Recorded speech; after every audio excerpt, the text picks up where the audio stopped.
আসসালামু আলাইকুম। আমি মোহাম্মদ আনোয়ার হোসেন বরাবরের মতো চলে আসলাম আপনাদের সামনে গাড়ি মেরামত সংক্রান্ত গুরুত্বপূর্ণ তথ্য দেওয়ার জন্য। আশা করি আপনারা আমার সাথে থাকবেন এবং ভিডিওটি শেষ পর্যন্ত দেখবেন। আপনার গাড়ির ইঞ্জিন অয়েল কত কিলোমিটার চলার পরে ইঞ্জিন অয়েল পরিবর্তন করবেন তা জেনে নেওয়া যাক। অটোমোবাইল ম্যানুফ্যাকচার অনুযায়ী ৫,০০০ কিলোমিটার চলার পরে প্রত্যেক গাড়ির ইঞ্জিন অয়েল পরিবর্তন করা উচিত, তার ব্যতিক্রম করা যাবে না।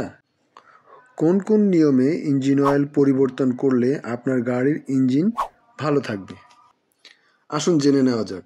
প্রথমত আপনাকে একজন সুদক্ষ টেকনিশিয়ানের কাছে গাড়িটি নিয়ে আসতে হবে। তারপরে সেই টেকনিশিয়ান আপনার গাড়ির ইঞ্জিনের নিচে ড্রেন নাটটি খুলে মোবিল বা অয়েল ড্রেন করে দিবে। যখন পুরনো মোবিল বা অয়েল সম্পূর্ণ ড্রেন হয়ে যাবে তখন আবার ড্রেন নাটটি লাগিয়ে দিবে।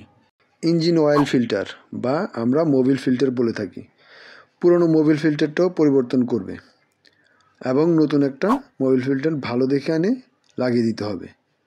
আমি মাঝে একটি কথা বললেই না, সেটা হচ্ছে আমাদের বাংলাদেশে যারা গাড়ির ওনার আছে বা টেকনিশিয়ান আছে ইঞ্জিন অয়েল ঠিকই পরিবর্তন করে কিন্তু ইঞ্জিনটা ফ্লাশিং করে না। ফ্লাশিং করলে আপনার গাড়ির লাইফ টাইমটা খুব ভালো থাকে এবং গাড়ির স্মুথনেসটা খুব ভালো হয়। তাই সবাইকে আমি একটা কথাই বলবো, যখন আপনি ইঞ্জিন অয়েলটা পরিবর্তন করবেন সাথে ফ্লাশিংটা করে নেবেন। ফ্লাশিং করতে এমন কোনো খরচ আসে না। ভালো ব্র্যান্ডের একটা ফ্লাশিং অয়েল এনে 15 মিনিট গাড়িটাকে স্টার্টে রাখবেন, তবে পুরনো মোবিল ফিল্টার লাগানো থাকতে হবে। 15 মিনিট পরে আবার ওই ফ্লাশিং অয়েলটাকে ড্রেন নাট দিয়ে ড্রেন করে ফেলতে হবে। এরপরে আবার ড্রেন নাটটা লাগিয়ে দিবে। এরপরে নতুন মোবিল ফিল্টার লাগাবে বা অয়েল ফিল্টার লাগাবে। মোবিল বা ইঞ্জিন অয়েল ভালো ব্র্যান্ডের 5 লিটারের মোবিল আপনাকে মার্কেট থেকে নিয়ে আসতে হবে। সাধারণত আমাদের গাড়িতে 3.5 লিটারের উপরে মোবিল বা ইঞ্জিন অয়েল লাগে না। ইঞ্জিন অয়েল ঢালার পরে আপনাকে চেক করতে হবে আপনার ইঞ্জিনের ডিপস্টিক দিয়ে আপনার ইঞ্জিন অয়েলের লেভেল কতটুকু আছে।